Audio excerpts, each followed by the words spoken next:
नमस्कार दोस्तों, इस क्लास में आपका स्वागत है।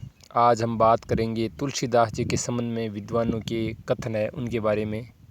तो तुलसीदास जी राम काव्य में बहुत ही महत्वपूर्ण स्थान है और विद्वानों ने बहुत सी बातें इनके संबंध में कही है।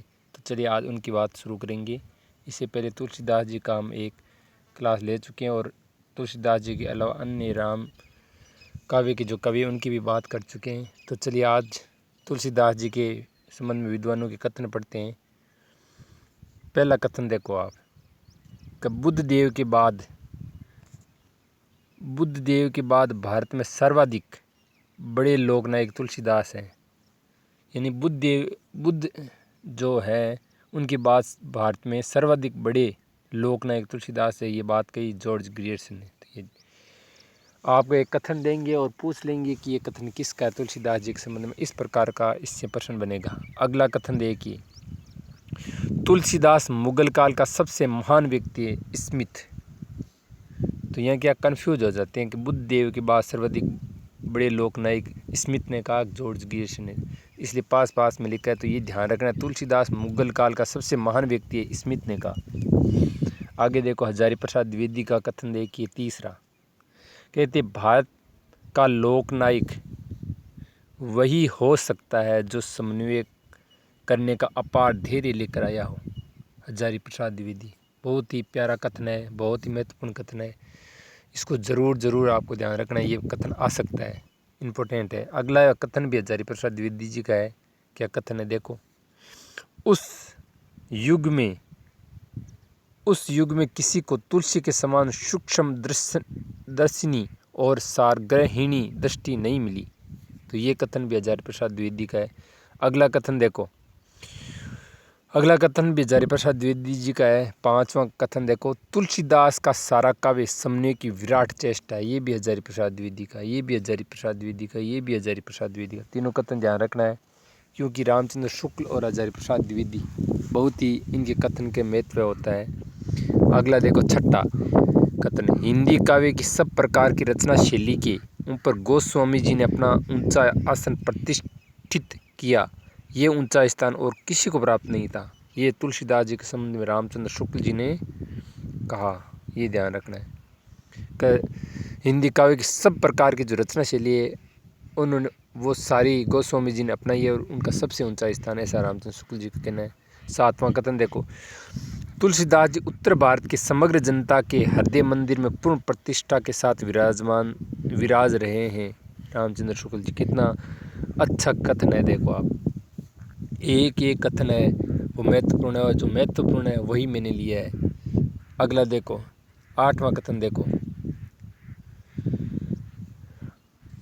आठवां कथन है, भारतीय जनता का प्रतिनिधि कवि यदि किसी को कह सकते हैं तो तुलसीदास को, यानी भारतीय जनता का प्रतिनिधि कवि बताया तुलसीदास जी, किसने? रामचंद्र शुक्ल जी ने। नौवां देखो, सगुण धारा की भारतीय पत्ती के भक्तों में कबीर, दादू दयाल आदि के लोक धर्म विरोधी स्वरूप को यदि किसी ने पहचाना तो गोस्वामी जी ने। ये भी रामचंद्र शुक्ल जी का कथन है। या शुक्ल जी के ज़्यादातर कथन है। रामचंद्र शुक्ल जी के इतिहास हैं, पेपर भी अधिक मात्रा में बनता है, इसलिए मैंने इनको शामिल किया है। तो एक कथन है वो इम्पोर्टेंट है।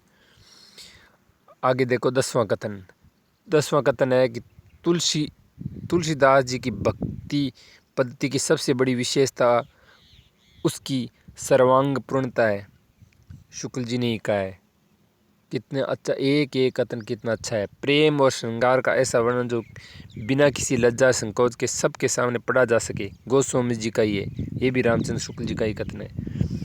तो शुक्ल जी के कथन को आप इग्नोर नहीं कर सकते, आप आगे नहीं बढ़ सकते। इनके बगैर बहुत नुकसान हो सकता है अगर इनके कथन को याद आपने नहीं किया।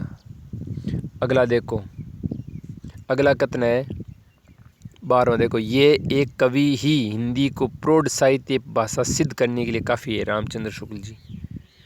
तो ये भी शुक्ल जी का कथन है। अगला देखो 13वां कथन, ये भी रामचंद्र शुक्ल जी का कथन है। क्या कथन है कि तुलसीदास हिंदी काव्य गगन के सूर्य हैं, रामचंद्र शुक्ल। 14वां कथन देखो, तुलसी जी हिंदी का जातीय कवि है। ये तुलसीदास जी क्या है? हिंदी का जातीय कवि। ये किसने कहा? रामविलास शर्मा ने। तो अब तक जो पहले रामचंद्र शुक्ल जी का कथन आए, लेकिन ये रामविलास शर्मा जी है, वो कहते हैं कि तुलसीदास जी वो जातीय कवि, हिंदी का जातीय कवि है। तो ये भी इम्पोर्टेंट है। 15वां कथन देखो, तुलसीदास जी उत्प्रेक्षाओं के बादशाह है। किसके बादशाह है? उत्प्रेक्षाओं के। उदय भानु सिंह ये बात कहते हैं। 16वां कथन देखो, तुलसीदास रूपकों के बादशाह है। डॉक्टर बच्चन सिंह। किसने कहा? वेरी इंपॉर्टेंट है। डॉक्टर बच्चन सिंह का इतिहास भी काफ़ी लोकप्रिय है। तो ये कथन आपको ध्यान रखना है कि तुलसीदास जी को रूपकों का बादशाह किसने कहा? तो बच्चन सिंह ने। दोस्तों एक कथन दे देंगे और 4 ऑप्शन दे देंगे और आपको कहेंगे कि ये कथन तुलसीदास जी के संबंध में किसका है। अगला देखो, कली कुटिल जीव विस्तार हित वाल्मीकि तुलसी भयो, नाभादास जी ने ये कहा है। नाभादास जी की भी 3 कथन हैं। और अगला कथन भी नाभादास जी का है कि तुलसीदास क्या है? भक्ति का सुमेरु है। 19वां कथन देखो, तुलसीदास जी वो कली काल का वाल्मीकि, ये भी नाभादास जी ने कहा है। तीनों नाभादास जी ने कही ये बात। तो ये भी आपको ध्यान रखना है, नाभादास जी ने कहा, नाभादास जी, ये तीनों कथन। अगला है हरिओद जी, ये भी काफ़ी पूछा जाता है और काफ़ी परीक्षा में होता है कि कविता करके तुलसी न लसी, कविता ही लसी पा तुलसी की कला। ये हरिओद जी ने कहा और बहुत ही शानदार ये कथन है, इसको आपको ध्यान रखना है। अगला कथन देखो, तो ये कथन आपको ध्यान रखना है, हरिओद जी का कथन काफ़ी महत्वपूर्ण है। अगला देखो, तुलसी धर्मध्वज है, चतुरसेन शास्त्री।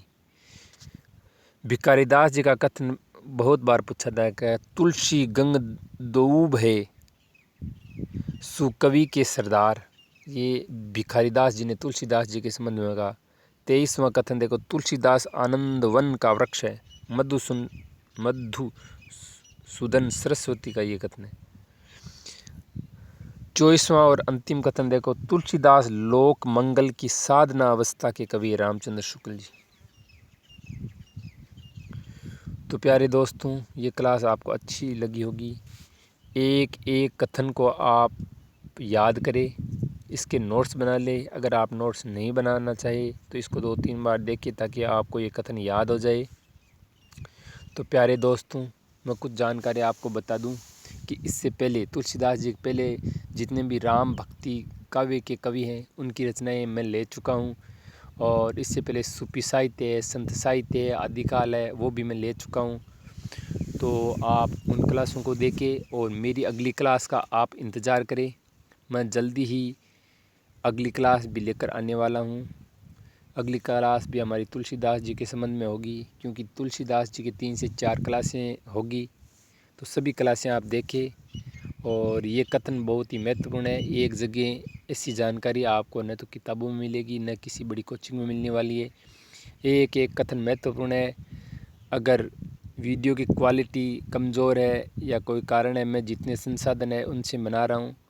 अगर आपको कुछ परेशानी है तो आप इनके नोट्स बना लें अपने स्तर पर और उनको याद करें, तो आपको फ़ायदा होगा।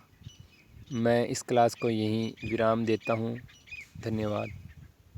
आप चैनल को सब्सक्राइब कर लीजिए ताकि आपको नोटिफिकेशन मिल सके। तो मैं यहीं अपनी क्लास को विराम देता हूँ। धन्यवाद।